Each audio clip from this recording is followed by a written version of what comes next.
Girl finds out more than she bargained for when she asked about her birth parents 20 years later.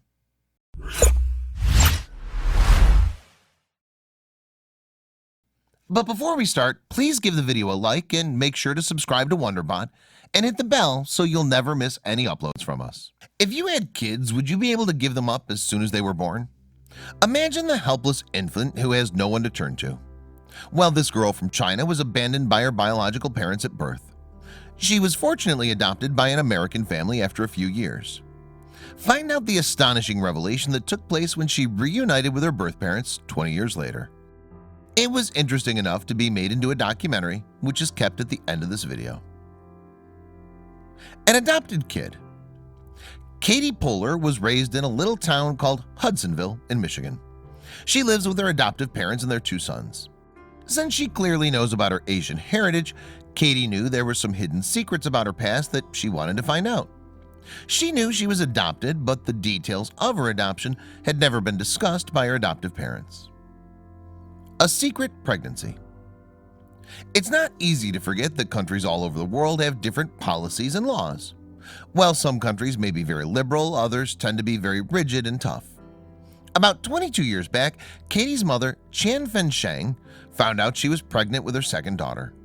Because of the one-child policy that China follows, she knew there was going to be trouble. Hiding away. Abortion not only kills innocent babies, but also takes a physical and an emotional toll on the mother as well.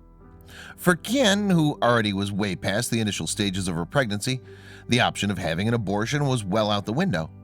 Since she was afraid that the authorities would come to know about her pregnancy, she hid for nearly 6 weeks before it was time for labor. Not without its problems. Just imagine how tough it must have been for poor Qian. She needed the help of her husband, Zhu Lida, to successfully give birth to her baby on a boat. They'd sterilize the scissors by boiling them with water and cut the umbilical cord. But sadly, there were other complications that forced them to seek help from a doctor who thankfully agreed to keep their secret. To save her life. Since both parents knew very well that there were some serious problems if people got to know about their secret child, they had to do something quick. So Zhu woke up in the wee hours of the morning one day to drop his daughter off in a vegetable market. He carried with him a letter that had a message. It was a plea for someone to take care of the baby. After 10 or 20 years. Just think of how difficult it must have been for the parents to have to give away their precious daughter because of the policy in their country. There was also a request for anyone who received the letter to meet up with them on the famous Broken Bridge in Hangzhou after 10 or 20 years. However, there were other plans that Katie's adoptive parents had. The note in full. This letter that Zhu had placed next to his daughter was a heartbreaking cry from 2 helpless parents who just want their daughter to be safe. It read, "Our daughter, Jingji, was born at 10 a.m. on the 24th of the 7th month of the lunar calendar, 1995. We've been forced by poverty and affairs of the world to abandon her. Oh, pity the hearts of fathers and mothers far and near." The letter further cited their gratitude to whoever took the responsibility of raising their abandoned daughter. It says, "Thank you for saving our little daughter and taking her into your care. If the heavens have feelings, if we are brought together by fate, then let us meet again on the Broken Bridge in Hangzhou on the morning of the Qixi festival in 10 or 20 years from now."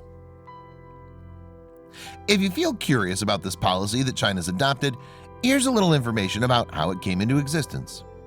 The one-child policy had been adopted by the Mao government all the way back in 1979. As we all know, China's population was growing at an uncontrollable pace, which made them use this to hopefully manage the population and fight poverty. The policy proved to be an effective one that had certainly helped China in the long run. The program was implemented and used for more than 35 years.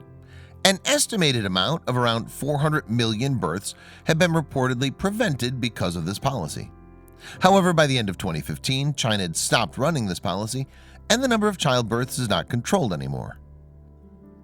So what would become of the little orphan's fate now that her parents have let her go? Well, not so long after Jingji had been dropped off at the Children's Welfare Institute in Suzhou with the message from her parents, fate had plans for the baby girl. Ken and Ruth Poehler, along with 9 other families, were actually traveling to China when they met little Jingji. The couple had traveled with Bethany Christian Services to the orphanage all the way to China, where they adopted their new daughter. Ken and Ruth did not hesitate to take care of the baby as her adoptive parents. They felt like this was fate, and that they were meant to be a family. So, do you think they got to know about the letter that Jingji's parents wrote? So when they adopted the baby from the orphanage, the couple later boarded the bus with Jingji and Catherine Sue Poehler. With them, Ken and Ruth had a translator who was given the letter to translate. The translator had to read the letter in English so that the couple could best understand what it was about. For all they know, it could mean anything. After hearing what the biological parents of Jingji wrote, Ken and Ruth made a decision. Since they were certain that the message would definitely complicate young Katie's life, Ken and Ruth agreed to keep the letter a secret from their daughter until they were sure she was old enough. They had to make sure she was emotionally mature enough to hear about her actual past. She's American through and through. Katie then lived with her adoptive parents, the Poehlers, in a quiet town of about 7,000 people. There, she was able to experience the classic American lifestyle and upbringing. She would go regularly to the church with her devoutly Christian parents. Katie also competed in sports, learned to play the violin, the piano, and had explored the country. Katie went on to have a healthy and problem-free life that most American kids get to have. After she finished her high school, Katie then joined Calvin College. This was a liberal arts university, and since she'd always been interested in giving society something positive, Katie decided to take up courses in public health and music. So what exactly happened to Katie's birth parents? Well, the two own a shop where secondhand televisions, washing machines, refrigerators, and other stuff are sold. The couple works every day of the week and put in all they can to support their lifestyle. After being poor for many years, Ken and Ju finally had enough to actually live in a 2-bedroom apartment. As you can imagine, even though Ken and Ju work hard and strive to provide enough for their only daughter, not a day goes by that they don't think about their other daughter, Katie. If you were in their shoes, do you think you'd be able to forget about the child that you left for adoption? So will they ever get a chance to see their daughter again? Since the couple already made a promise to meet their daughter after 10 years, do you think they were able to fulfill this promise? Well, after hoping that the note had fallen into the hands of anyone who had adopted their abandoned daughter, the couple took a leap of faith. They decided to go to the mentioned location to hopefully get to interact with their long-lost daughter. Ken and Ju made their way to the Broken Bridge on the day of the Qixi Festival, which was exactly 10 years after their abandoned daughter's birthday. They went to the venue bright and early, looking for anyone that could possibly remember a young Jingji. The couple searched frantically to see if the baby girl they'd given up showed up to see them too. If you're wondering about the decided meeting place for the parents and the child, allow us to fill you in. You might be wondering if the rendezvous spot called the Broken Bridge is actually broken or not. Well, it's very much intact and shows no sign of breaking apart anytime soon. It's situated in Jingji's birth city, Hangzhou, where her biological parents live. And so, what about the day that they went out to look for their beloved daughter? Well, the Qixi Festival is the Chinese equivalent of Valentine's Day that's celebrated all over the world. This particular day is celebrated on the 7th day of the 7th month of every year. So, in a way, it would indeed be quite special if the parents could meet their baby on this day. Ken and Ruth went on to make sure that Katie's life was not complicated by her own past. They continued to keep the secret of how she got adopted to themselves. But as it was clearly written on the note that was kept with her when she was abandoned, they remembered that Qixi Festival indeed falls after 10 years of Katie's birth. However, the Poehlers did not want to build a relationship with the birth parents, but at the same time wanted to inform her parents that she was alive and well. They did not want to keep them in suspense and wondering what became of their lovely daughter. When Katie grew a little older, Ken and Ruth were quite apprehensive about telling her the whole truth. The Poehlers contacted a family friend that they had in China called Annie Wu. She was asked to go and look for Katie's birth parents that day the festival took place. Unfortunately, Ken and Ju, who had been thoroughly searching and scanning every face in the festival, gave up after spending most of the day looking for Katie. When Annie reached the bridge, they'd already left. Annie, upon reaching the place, did not know what to do, as she was basically looking for two people who whose faces she'd never seen before. But when she saw a news camera crew that had been filming the whole festival, she requested them if she'd be allowed to review the tape. As she scrolled through the clips, she spotted Zhu carrying a signboard with Jingji's name on it. If it had not been for Annie's approach toward the camera people, the story would have taken a completely different turn. When she explained on the news crew about who she was looking for, they decided that it was a story worth working on. The news people then made a story of the unfortunate Chinese girl who'd been separated from her mom and dad at birth. All thanks to this news channel, Qian and Zhu were able to meet with Annie. When they saw the report that had talked about their long-lost daughter, they agreed to meet with Annie at the TV station. The Pollers had given them a letter which was handed to them at the station itself. So were they finally going to be able to meet their daughter they had no choice but to let go of? Qian and Zhu were so excited to finally hear some news about their daughter. They wanted to get more information about Katie, but the Pollers decided that it would not be wise to do so.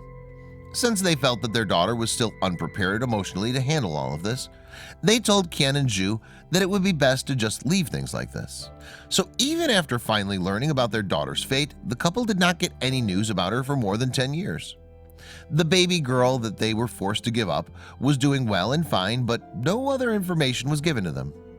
Qian and Zhu were happy to get in touch with the Pollers and their baby girl, but they did not feel the same way. When Cheng Shang-fu heard about the story of Jingji and her parents, he desperately wanted to tell it. He's a documentarian, and so he clearly has a knack for knowing if a story would be worth telling or not. He proceeded on to meet with Qian and Zhu, where he asked the details of their experience. He decided to even track down Ken and Ruth. You can watch the documentary about Katie, which is placed at the end. Even with no information about the couple, Chang did not want to give up his project. He looked on the internet for anything related to an American family residing in Michigan who had adopted a young Chinese girl in Suzhou. This was all that he had, but Chang did not want to lose any hope and worked hard to finish what he started. After months of researching and working on his documentary, Chang finally had some base to work on. He had met Jian and Zhu, but now it was time to meet the adoptive parents, the Pollers. Ken and Ruth were quite hesitant to take part in this project, and it took a lot to convince them to agree. Only after Katie turned 21 did her parents inform her about her whole past. Since Katie grew up to be quite the intelligent one, she obviously had questions regarding her past. I thought people there would have questions about me being Chinese and American, so I asked my mother to tell me about my past again. Katie revealed in an interview when asked about how she actually came to know about her biological parents. When she was informed about who her actual parents were, Katie immediately knew in her heart that she wanted to see them. She went ahead and contacted Chang, who was working on the documentary about her life. He was happy to oblige and took her to the vegetable garden in Suzhou. This was where her parents had been forced to abandon her as a baby. Just imagine, after more than 20 years of wondering where she was from, Katie finally learned about her past. She was overcome with emotion, and it was indeed a heavy feeling for her to process. She was first taken to the place where she'd been given up, which was already quite the experience for her. So you can only imagine how she'd feel when she finally met her birth parents. Since Chang was a documentarian, he obviously loves to add a little drama and flair to the story. So for dramatic effect, he made sure the first encounter between Katie and her birth parents would take place at the broken bridge like they'd originally planned. Everything was falling into place, and now all that they had been through seemed to be all worth it. So when they met for the first time, tears were bound to fall. Qian, who was now looking at his daughter for the first time in 22 years, could not fight back his tears as they flooded down his cheeks. And since Katie could not understand any Mandarin and her family did not speak English, they struggled to communicate a bit, but nonetheless, they were overjoyed. Katie, after meeting with her biological parents, ended up staying with them in their apartment for a couple days. Qian and Zhu informed her grandmother about Katie, and so she had the chance to meet with her as well. Her grandmother, unfortunately, had suffered a severe stroke, so she was living with health complications. As everything was happening all of a sudden, it obviously took a toll on Katie's mind. She maintained that she wanted to have a relationship with her family. She would need some time to process all of this and come up with a clear decision, but her birth parents were happy with any outcome. They promised to support her no matter what and be patient. They were just happy she was doing well. Check out the documentary made about this amazing story.